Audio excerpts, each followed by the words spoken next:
Webové formuláre sú vlastne formuláre, ktoré sa umiestňujú na vašu stránku alebo fungujú zo systému Mailissimo.sk a môžu slúžiť na registráciu nových užívateľov, na odregistráciu zo zoznamu príjemcov, na úpravu detailov užívateľov a taktiež na preposlanie newsletteru známym. Formuláre pre všetky tieto 4 záležitosti musíme vytvoriť zvlášť. A to tak, že v pravom hornom menu klikneme na formuláre, zobraziť webové formuláre. Zatiaľ nemáme vytvorený žiaden formulár a preto si klikneme na tlačidlo vytvoriť webový formulár. V tomto kroku vyplníme všetky údaje ohľadom nášho formulára, čiže ako prvé vyberieme si typ formulára. Či má byť registračný alebo odregistrácia zo zoznamu, respektíve či má slúžiť na úpravu detailov alebo na preposlanie známemu. My teraz začneme s registračným formulárom. Zadáme názov formulára, slúži len pre našu orientáciu, čiže bude to napríklad www.mailissimo.sk registrácie z webu. Či chceme použiť dvojité potvrdenie e-mailu, môžeme ponechať zakliknuté a v tomto prípade užívateľia, ktorí sa budú registrovať cez náš registračný formulár, dostanú potvrdzujúci e-mail, v ktorom bude konfirmačný link, na ktorý si budú musieť kliknúť a potvrdiť svoju e-mailovú adresu. Pokiaľ by sme našich zákazníkov nechceli zaťažovať s potvrdzovaním svojej e-mailovej adresy, toto môžeme odkliknúť. My však teraz chceme, aby si potvrdzovali svoje e-mailové adresy. Odoslať ďakovný e-mail môžeme ponechať taktiež zakliknuté.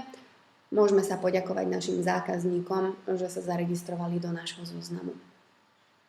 Posielať notifikáciu o novom kontakte. Buď si zaklikneme a budeme informovaní o nových registráciách, alebo ponecháme nezakliknuté a teda nebudeme dostávať e-mailové notifikácie. My to teraz nechceme, pretože keby bolo enormné množstvo registrácií, tak by naša schránka bola zahltená e-mailovými notifikáciami. V rozšírených nastaveniach si môžeme vybrať dizajn formulára, ale nie je to podstatné, pretože väčšinou do každej stránky sa vkladá formulár len v HTML forme, pretože už dizajn je predpripravený. Preto to teraz ponecháme na vybranom dizajne. Formát e-mailovej kampane.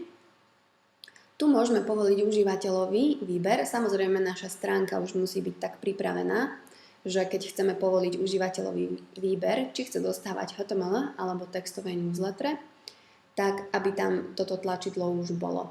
My teraz nechceme povoliť ten výber, chceme, aby všetci dostávali HTML newsletter. Pokiaľ ten užívateľ nebude môcť prijať vo svojom e-mailovom klientovi HTML newsletter, tak automaticky dostane textový newsletter. Čiže toto je odporúčaná forma a formát e-mailovej kampane. Či chceme použiť kapču? Kapča slúži pre väčšiu bezpečnosť, aby sa do zoznamu neregistrovali spamboti. Je to tiež možné použiť.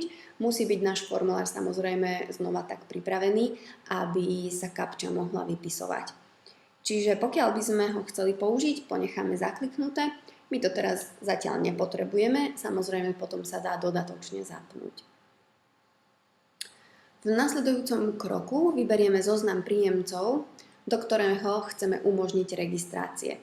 Čiže to budú registrácie z webu, čiže do tohto zoznamu chceme, aby sa registrovali cez našu stránku zákazníci.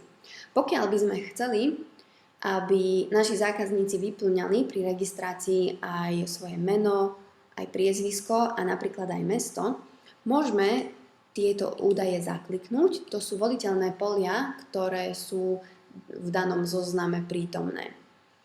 Pokiaľ nezaklikneme napríklad ID zákazníka, čo bežný zákazník alebo respektíve užívateľ nemá, tak toto nemusíme zakliknúť a teda v našom webovom registračnom formulári sa nebude nachádzať toto pole. My sme teraz zaklikli, že chceme pri registrácii, aby si vyplňali svoje meno, priezvisko a mesto. V nasledujúcom poli môžeme zmeniť poradie daných polí, čiže napríklad chceme, aby si ako prvé vyplnili e-mailovú adresu, ako druhé meno, ako tretie chceme priezvisko, čiže chytíme a prehodíme na tretie miesto a ako štvrté si budú vyplňať mesto. Môžeme si skontrolovať, či máme všetko správne zadané. Áno, v podstate máme, čiže môžeme si kliknúť na tlačidlo ďalej. V tomto kroku je potrebné upraviť alebo teda ponechať pôvodné znenie potvrdzujúceho e-mailu a stránky. Vzhľad stránky si môžeme upraviť pomocou výzvy k editoru. Táto stránka slúži vlastne ako potvrdzujúca stránka po registrácii do zoznamu. Čiže môžeme si prepísať text, respektíve ak už máme existujúcu stránku, môžeme užívateľov presmerovať na túto stránku a to tak, že si zaklikneme druhú možnosť, čiže poslať užívateľa na existujúcu stránku, potvrdzujúcu, kde by sme zadali len URL adresu danej stránky. My teraz si ponecháme pôvodné nastavenie, čiže chceme užívateľov presmerovať na túto potvrdzujúcu stránku. Môžeme upraviť takisto aj potvrdzujúci e-mail, ktorý máme možnosť upraviť v HTML formáte a taktiež aj v textovom.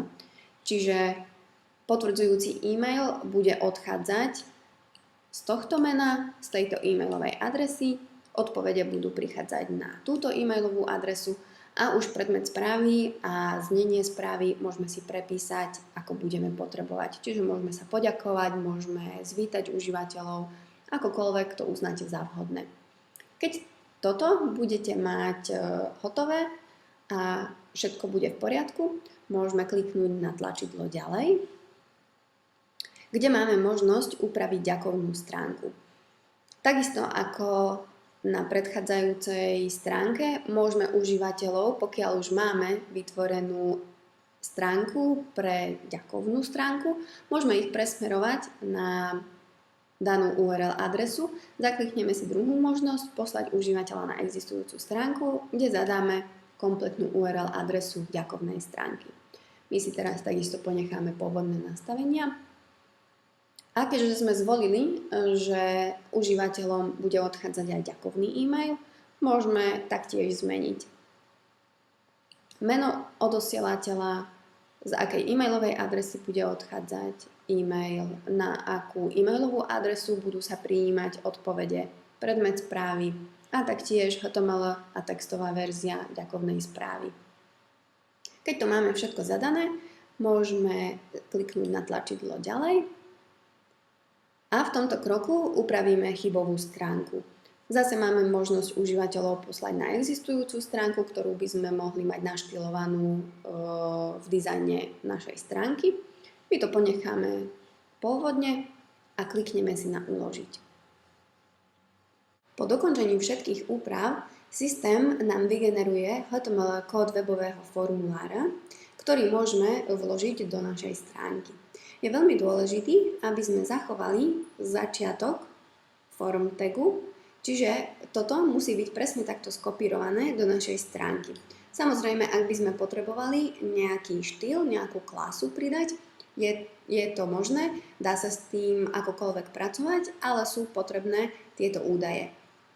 Taktiež je veľmi dôležité, aby sme v textových poliach, čiže pre e-mail, pre meno, pre priezvisko a pre mesto, zachovali dané textové polia pod názvami, ako sú tuto vygenerované. Čiže name email, name custom field, custom field, custom field.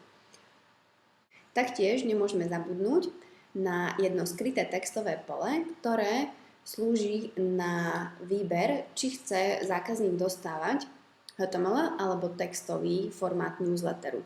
Keďže sme to zákazníkom nedali na výber, ale určili sme si to sami, že chcú dostávať všetci HTML newsletter, je to skryté a je tam prednastavená hodnota, že chcú dostávať HTML formu newsletteru.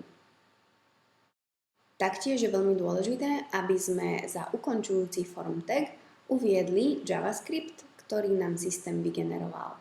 Bez týchto záležitostí náš webový formulár nebude fungovať a preto je veľmi dôležité, aby sme to zachovali. Potom, ako sme vykopírovali daný HTML kód pre webový formulár a vložíme do stránky, môžeme to potvrdiť s tlačením tlačidla OK a vidíme, že máme vytvorený webový formulár pre registráciu